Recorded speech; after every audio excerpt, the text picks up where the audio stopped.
Hi everyone, my name is Lily. I'm the book reviewer behind Utopia State of Mind, but today I'm not going to talk at all about books. So I have said that I want to diversify some of my interests. I know that TikTok is definitely the place where you should be following me if you want kind of just rant content, if you want knitting content, if you want just my random thought content, but I want to also bring some of that energy to YouTube. So today when I want to chat about our non-book, non-crafting, like non-book, non-knitting favorites. If you've seen in 2025, I have done some videos about knitting, which I've really enjoyed, and that's going to be something that's going to continue in 2026. So I actually have a different video planned in 2026 about knitting, and specifically knitting things that I've knit in 2025 or crocheted and things that I want to, and also plans for that. So this is kind of just extra miscellaneous stuff that don't fit into either books or knitting. I really want to up the knitting stuff, knitting content for me for 2026 because I love knitting.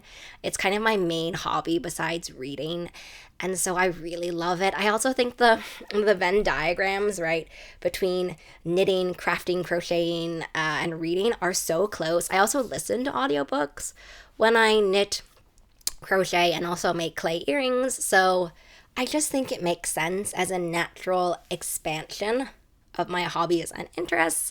So today, I'm not going to talk about either of those. I'm just going to talk about other favorites. The first I want to talk about, and I only have three, so it'll just be fun. It'll be, rapid fire. I've been doing a lot of book makeup looks, book looks in general. I would love to do more in 2026. I want to do one. I said one a week in 2026. I don't know if I'll be able to hold myself to that, but I'd like to. So I have a lot of makeup that I've acquired for specifically that, lots of colors, graphic eyeliner for looks as well. But on the daily basis, what I like to wear is not necessarily that. It's kind of more this. I know for filming, I try to up it, and also I try sometimes to do book looks before I film so that I actually am all cohesive. But I wanted to shout out a makeup favorite that I had in 2025. That's more of an everyday thing. I get a lot of people who ask me about my makeup process or kind of just makeup questions in general. So this is kind of why I'm chatting about that. It is the ColourPop Super Shock shadows. I find are really, really good for kind of everyday one shadow looks. But specifically, I've loved the shade Moonwalk, which is an ultra metallic duochrome, and what I love about that is that it has this kind of gold green shift from that to maroony sort of light reddish, and I really like that kind of dimension on the eyes. I think it works really well. If you're looking for a one and done shadow, I really appreciate those kinds of things that give a little bit of added extra emphasis and a little bit more intrigue. I think that shimmery ones are perfect for one and done looks, specifically for me also with hooded eyes and not having as much kind of lid space as other people. I really like that as well. So that's one of my favorite makeup favorites. In terms of skincare, I haven't had one product specifically that I've really, really loved.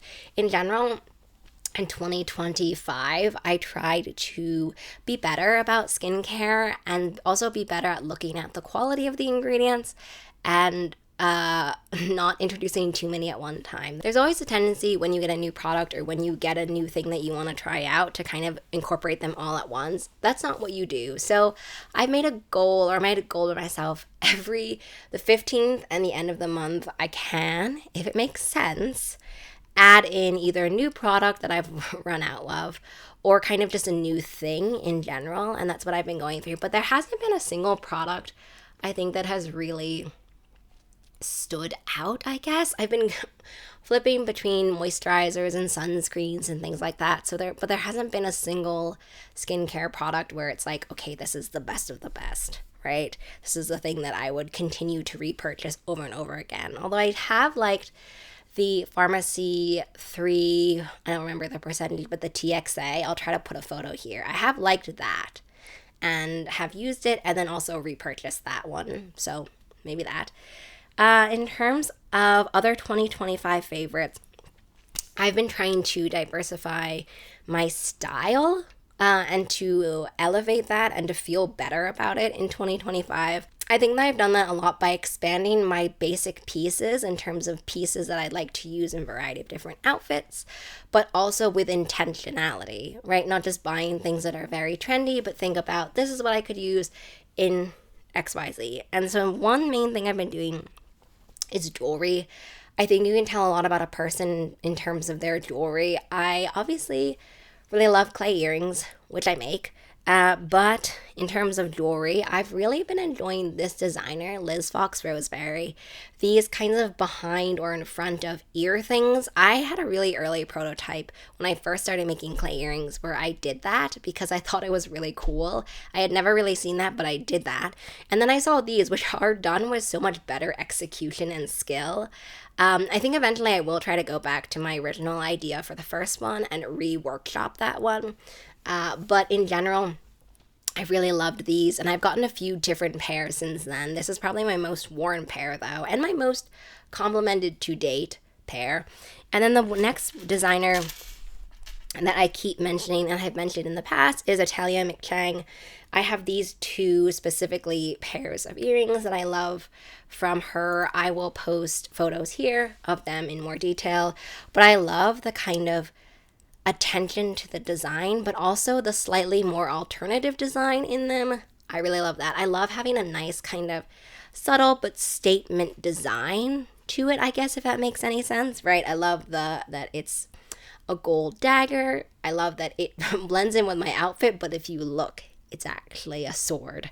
So that's the kind of thing that I really enjoy. And finally, mentioning clay earrings and all of the clay work that I've done in 2025. I've done a ton of it and I've really, really enjoyed it. I've really enjoyed the different, going back to my roots in some senses, because in high school I used to make clay earrings and sell them to my friends. But in other senses, challenging myself to be more kind of creative and specific about it, like having a vision that I want and then seeing it come to life that I've done with my own two hands. It's been incredibly unique. With the knitting stuff, I see a vision someone else has made. I make it, I love it, I wear it for myself. But with the clay earrings, I've been able to share them. Throughout 25, I've been giving them out at book events. I went to Yalk and I gave them out. Like, it's just something I enjoy giving to people. I think people really enjoy that. And so the main favorite at 2025 in terms of clay earrings has been a clay softener.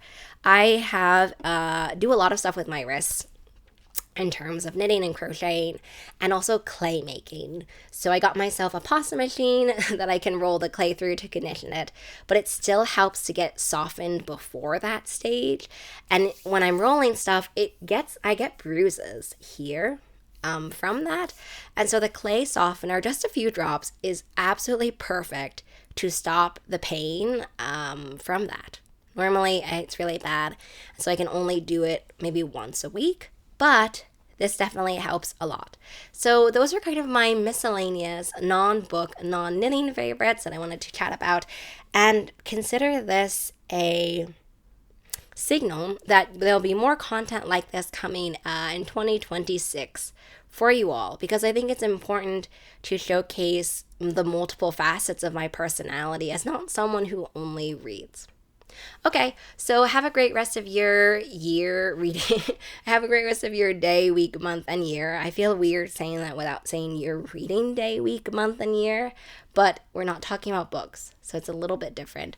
But I hope you enjoyed. Let me know down below what some of your favorites are and if you like this kind of concept in general. Okay, bye.